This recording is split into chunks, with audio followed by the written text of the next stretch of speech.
Resulullah Efendimiz aleyhissalatu vesselam bir hadis-i şeriflerinde "En-nazafetu minel iman", yine bir başka hadis-i şerifte "En-nazafetu şetrul iman" şeklinde buyurmaktadır.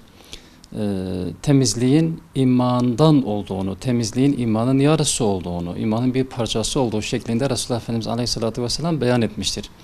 Ki ibadetlerimize, yani üzerimizde farz olan birçok ibadeti yerine getirebilmek için de bu ibadetlerin ön hazırlığı olan yapılacak bazı uygulamalar da ibadet kapsamına alınmıştır ki namaz farizasını yerine getirebilmemiz için namazdan önce abdestin alınması, abdestten de önce hadesten taharet, necasetten taharet yapılması şekliyle, yani maddi temizliğin yapılması şekliyle farzların mukaddemesi sayılan işte bu öncelikli hazırlıklar, bunlar da ibadetin bir parçası sayılmıştır. İslam temizliğe bu nazarla bakar ve gerçekten de buna dikkat edildiği vakit, buna riayet edildiği vakit bir müminin maddi olarak ibadetlere hazırlık maksadıyla yapacağı temizlik, bu artık Müslümanın, bir müminin kimliği neticesinde kimliği şeklini alıyor ve müminin, Müslümanın bu konuda Resulullah Efendimiz Aleyhisselatü Vesselam'ı,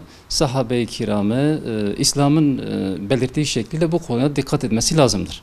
Her konuda olduğu gibi bu tür bulaşıcı hastalıklar konusunda da elbette İslam'ın bir çözümü vardır. Ve bu Resulullah Efendimiz Aleyhisselatü Vesselam'ın bu konudaki hadisleriyle de reçete mevcuttur. Bizatihi uygulaması da Hazreti Ömer Efendimiz devrinde vuku bulan veba salgını döneminde gerçekleşmiştir. Resulullah Efendimiz Aleyhisselatü Vesselam bu bulaşıcı hastalıklar eğer toplumda yaygınlaşırsa, herhangi bir beldede bulaşıcı hastalığın bulunması durumunda dışarıdan o beldeye kimsenin girmemesi ve belde içerisinde bulunanların da dışarıya çıkmaması yönünde tavsiyeleri vardır. Müslümanlar da bu tavsiyelere uymak durumundadırlar. Yani bu şu demek değildir. Hani ben merkezli düşünmek anlamına gelmemelidir. Bu Allah Teala'nın insana verdiği değerin bir gereğidir. Madem ki böyle bir vaka vardır ve bunun bulaşma özelliği varsa, böyle bir tür hastalığın, bu durumda Müslümanın kendi kardeşlerini muhafaza etmesi, başka kendi hemcinslerini muhafaza etmesi aynı şekilde Müslüman üzerine bir vazibedir, bir görevdir. Bu bağlamda bu konunun uzmanı olan kişilerin verdiği beyanatlar doğrultusunda temizliğe gerekli önemi, hassasiyetini zaten bir İslami bilinç içerisinde bu hassasiyet gözetilmelidir, buna riayet edilmeli.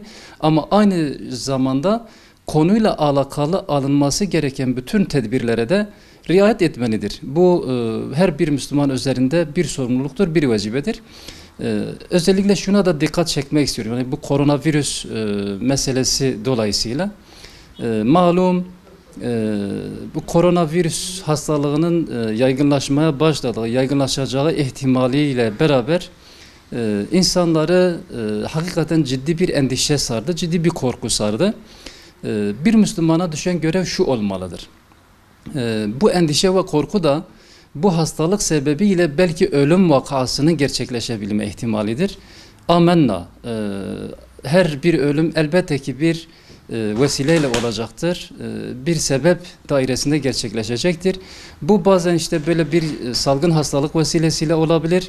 Ya da hatta günümüz şartlarında bu salgın hastalık vesilesinden daha fazla birçok etken, birçok sebep insanoğlunu ölümle karşı karşıya bırakabilmektedir. Bir Müslümanın şunu iyi bilmesi lazımdır.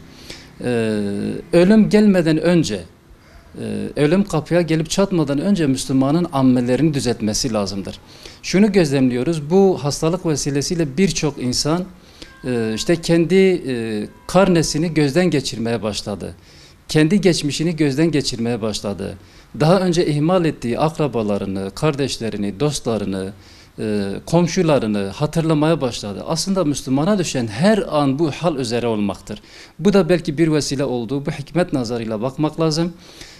Aynı şekilde bu konuda önerilen tedbirlere de ciddi manada riayet etmek lazımdır.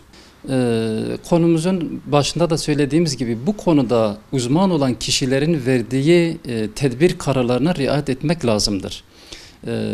Bu konuda eğer böyle bir tedbir önerilmişse Müslümanın bu tedbirlere uyması Resulullah Efendimiz Aleyhisselatü Vesselam'ın sünnetine uyması demektir.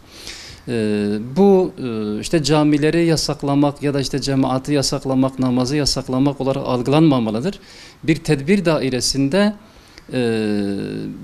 cemaatle toplu olarak bulunan yerlere ara vermek kastedilmiştir. Hatta belki gün gelir şu da olabilir. Yani Allah muhafaza, biz Rabbimizden muhafaza diliyoruz. Böyle bu hastalığın daha da yaygınlaşmaması konusunda. Hani ihtimal dahilinde eğer ki bu hastalık yaygınlaşıp toplumun birçok katmanı sirayet ederse, hatta evlerin içine sirayet etmesi durumunda bu durumda evlerin içinde de gerekirse işte hastalığı yaymamak için, ailenin diğer fertlerine bulaştırmamak için hastalığa bulaşmış olanlar kendini ailenin diğer fertlerinde de tecrübe etmek zorunda kalacaktır. Yani bu bakış açısıyla bakmak lazımdır ama tamam şu an için belki bir süreye kadar camilerde cemaatle namaz kılmaya ara verilmiştir ama bu süre zarfında evlerimizde, kendi aile fertlerimizle, kendi ailemizle, çoluk çocuğumuzla cemaatle namaz kılmaya dikkat etmeli, buna riayet etmeli, bunu bir fırsata çevirmeli. Gerekirse eksikliklerimiz, aileyle ihmal ettiğimiz ilişkilerimizi biraz daha İslami bir mecraya çekmeli.